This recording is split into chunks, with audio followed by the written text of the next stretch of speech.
Good morning, sir. This is our group, Alex De Maranan and Ken Alamasan. And we have the topic of air and air pollution in global Global. perspective.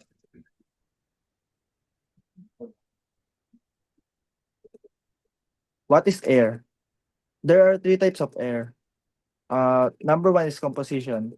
Air is composed of 78% nitrogen, essential for maintaining life and support various biological process. Number two, importance. Clean air is essential for life, providing the oxygen necessary for respiratory and the balance of ecosystem. Number three, climate support. Air plays a crucial role in supporting climate balance, influencing weather patterns and regulating temperature globally. What is air pollution? There are three types of air pollution. Contamination.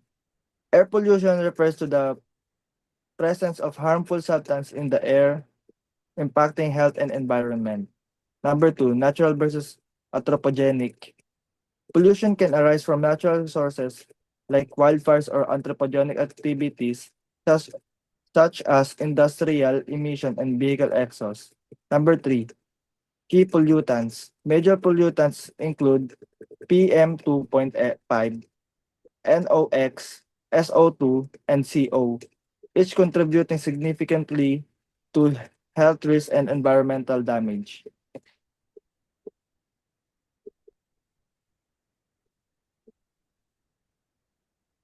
Global air quality.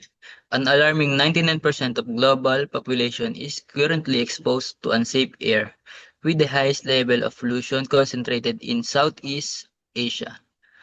Urban areas, particularly in this region, experience severe quality and issues due to industrial activities, vehicular emission, and other anthropogenic factors. Addressing these crises is crucial for protecting health and improving environment quality on a global scale.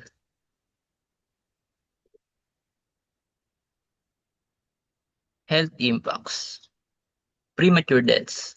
Air pollution contributes to approximately 7 million premature deaths each year, significantly affecting global health and well-being. Respiratory diseases. Exposure to polluted air increases the risk of respiratory diseases, impacting lung function and leading to chronic condition. Vulnerable population. Children and elderly are particularly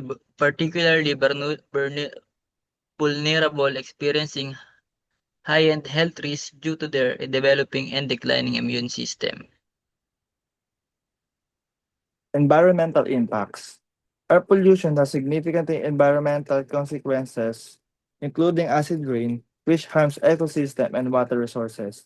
Ozone depletion affects the stratosphere shield, increasing UV radiation exposure. Furthermore, climate forcing leads to the global temperature rise, alternating weather patterns and causing extreme weather events. Understanding these impacts emphasizes the need for urgent action to mitigate air pollution and protecting our environment for future generation. Major sources of air pollution. Transport. Vehicles are major contribution to air pollution. Number two, industry. Factories release harmful emission into the atmosphere. And the last one, agriculture. Farming practices can also impact air quality significantly.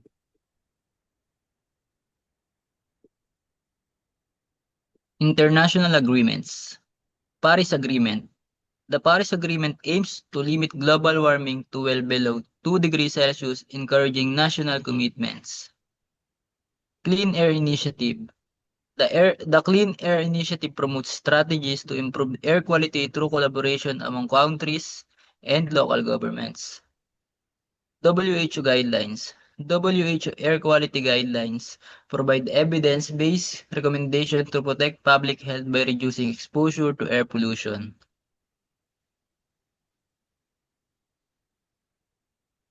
Solution for cleaner air. Renewable energy. Harnessing the sun and the wind for power. Number two, Clean transport, reducing the emission with the electric vehicles. And number three, industrial controls, managing pollution with advanced technologies. Global Global, improvement. Ito na. okay. Global improvements. Significantly, progress in air quality has been achieved globally in China. PM 2.5 levels have decreased by 42% since 2013 due to stringent regulation and initiative. Similarly, the European Union has implemented low emission zones in major cities, resulting in improved air quality and public health. These case studies highlight the effectiveness of targeted policies in combating air pollution and protecting the environment.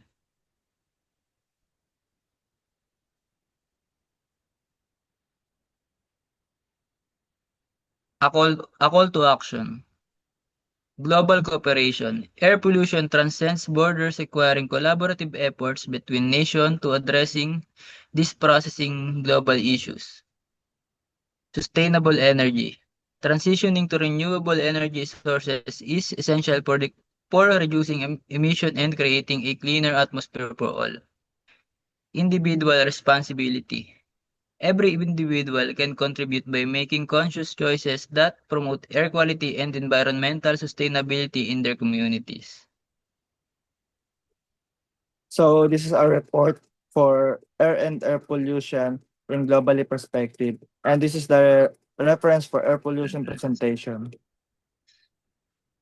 That's all for today. Thank you for watching our report and thank you.